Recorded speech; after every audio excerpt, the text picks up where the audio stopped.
Well, the drug program was started because my mother was in hospice. And then when she died, I tried to give the drugs back to the hospice. They can't take them. And then I realized by that, and it was drugs, but I realized by that the people, what they were doing was disposing them in the system, which can poison the water system, or just throwing them out in the trash, where people can go dumpster diving and get these drugs. So we've been very successful with this program. This was the only time we actually heard a problem. And from my understanding, it's been adjudicated pretty quickly. So. Will this change any of your protocol as far as the drug take-back program and how you store drugs and how you inventory them? The drugs, the drugs were supposed to be brought in. If you read the article in the newspaper, the way that this occurred is drugs went against policy. We have a policy on drugs. Those drugs go into evidence when the drugs have to be disposed of, because there's a time when we take the corner cases, we're required by law to take the drugs. People don't have a choice in that. Sorry. But we put them in evidence. In this case, the supervisor allegedly intervened with that process and decided that he was going to take them and put them into evidence. There was some suspicions about that because that's contrary to policy.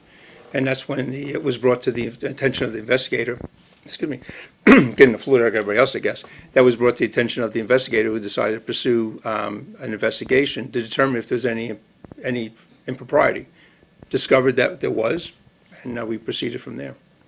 And I had one other question, and that is, as far as drug testing, you guys, or at least you have been quoted as that you would like to start some drug testing within the Sheriff's Department, maybe random testing. Are you going to be pursuing that anymore?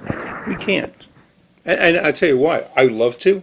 I've been a proponent of drug testing way back when I started policing in 1973. I've been a proponent of that. There's deputies that are proponents. There's officers back in JCPD who are proponents of drug testing. Believe that it should have been. It's an excellent program.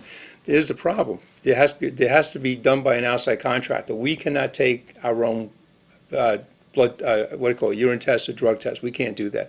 It has to be done by an outside agency. There has to be a process where it's random drug testing. By law, it has to be random testing. That has to develop a system, and you can develop the system random drug testing. There is no money in the budget. When I became sheriff of Knight County, I had already talked to the union officials at that time from both the NCLEA and the NCMEA, the law enforcement union for the deputies and law enforcement for the managers of policing. And they had stated that they had made agreements with they had talked about it in their negotiations for contracts. They're the ones that proposed it. The county never followed through with that.